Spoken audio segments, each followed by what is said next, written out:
je voulais rentrer dans, je sais pas si tu connais la Légion étrangère. Oui, ouais.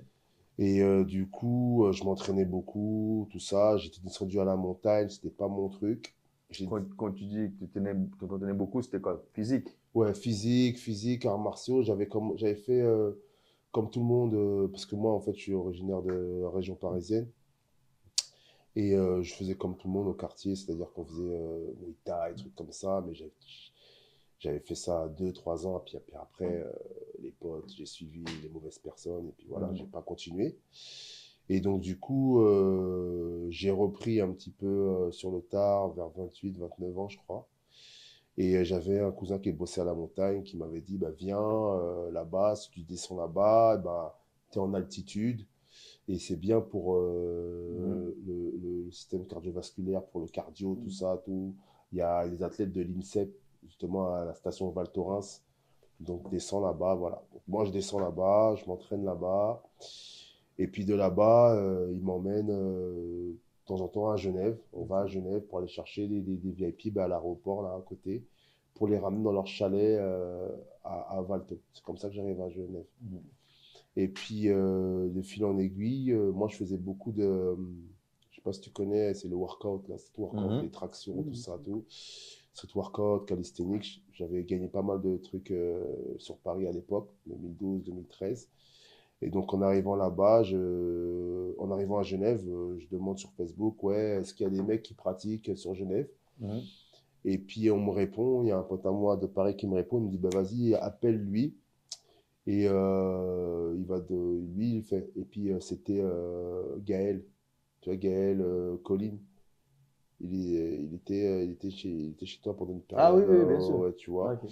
Donc, lui, je vois, et puis je me retrouve au bout du monde, en fait. Mhm. Je me retrouve au bout du monde, et puis là, au bout du monde, on fait un meeting, une espèce de meeting entre athlètes comme ça, tout. Et puis là, je rencontre Hamza, et Hamza, il me dit, ah, ça t'intéresse de bosser dans un événement MMA? Tu bosses pendant une semaine, on fait montage, démontage de cage. C'était l'événement SHC. Ok.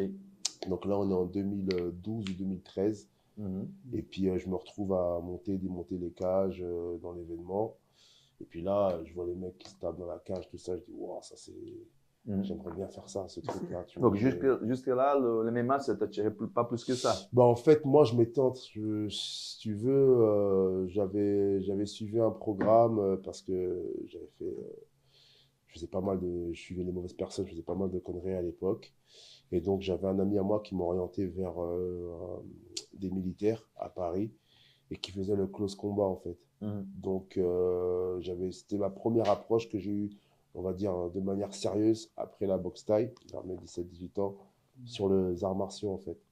Mhm. Donc, je fais avec eux, je pratique avec eux. C'était assez dur, c'était très rustique. Tu vois, ils avaient très une mentalité assez dure. Et puis, en plus, j'étais un peu le cliché du mec de banlieue, tout ce qu'ils détestent, quoi, tu vois, mais avec, au final, quand ils ont vu quand ils ont creusé un peu le personnage, ils ont vu que, bon, il y avait plus que ça, quoi. Donc, c'était ça la seule approche que j'avais. On faisait un peu de sol, on faisait un peu de pied-point, mais pas vraiment comme MMA, quoi, Mhm. Jiu-Jitsu. Ok. Donc, je fais ça avec eux. Et du coup, je me retrouve à regarder la cage, tout ça, je kiffe le truc. Et puis, voilà, pendant la semaine, c'était une semaine, surtout 2 semaines, on faisait l'événement, montage, démontage de cage. Et puis l'organisateur, là, Raed Salah, il me dit, eh ben, vas-y, passe à la salle pour voir comment ça se passe un petit peu. Mhm. Donc, Il est bien balèze et dit, on ouais, va le et puis moi, recruter. je faisais les démonstrations avec Gaël, tu Mhm. vois, sur les barrières, on faisait des trucs, ça impressionnait un peu tout le monde, tu vois. Mhm. Puis en plus, il me dit, ouais, ah, lui, il est balèze, il va se mettre devant, comme ça, tout, il va se mettre devant les machins, les Mhm. combattants, tout, le tac. Et c'est comme ça que ça commence, quoi. Donc moi, j'arrive à la salle, je vais dans sa salle, il rentre tout le monde dans la cage. Et il dit, ouais, le dernier qui sort, comment on appelle ça? Ouais, le dernier qui sort, je lui offre ce qu'il veut à manger. Bon, c'était pas pour la bouffe, mais bon, voilà, moi j'avais le mort à l'époque. Et moi, je sors en avant-dernier, parce que j'ai fait avec Fessala à l'époque. Je sors en avant-dernier, j'étais très physique, mais technique, zéro, quoi. Mhm.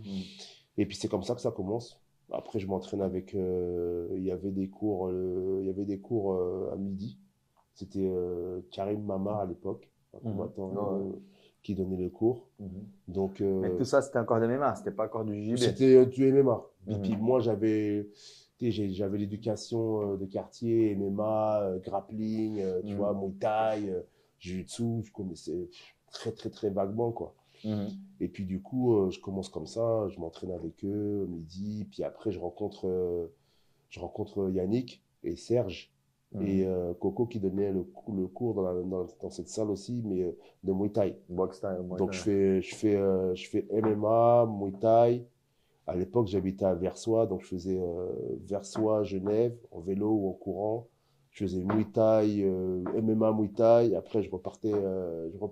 Mhm. Et et entre, je m'entraînais workout parce qu'à côté au Paki, il y avait les barres de workout et compagnie. Mhm.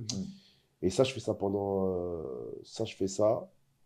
Mais il faut savoir qu'avant ça, je m'installe sur Genève parce que j'apprends que je peux passer le diplôme de coach. Je peux le payer, en fait, le diplôme de coach, au lieu de le passer en 3 ans.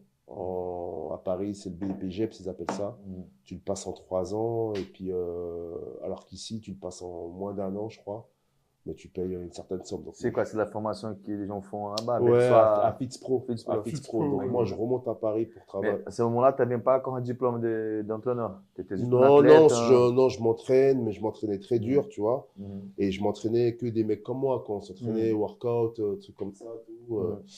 Et voilà, et puis je faisais le close combat 2 ou 3 fois par semaine, je crois. Donc j'avais pas vraiment de base martiale pure, quoi, on va dire, mais j'étais très, très physique parce que je voulais rentrer dans l'armée. Et la Mhm. seule armée qui pouvait m'accepter, c'était La Légion. la Légion, parce que les autres, j'avais des problèmes judiciaires, trucs comme ça, Mhm. quoi. Et du coup, je remonte à Paris, je fais l'été, je refais une saison d'hiver, 6 mois.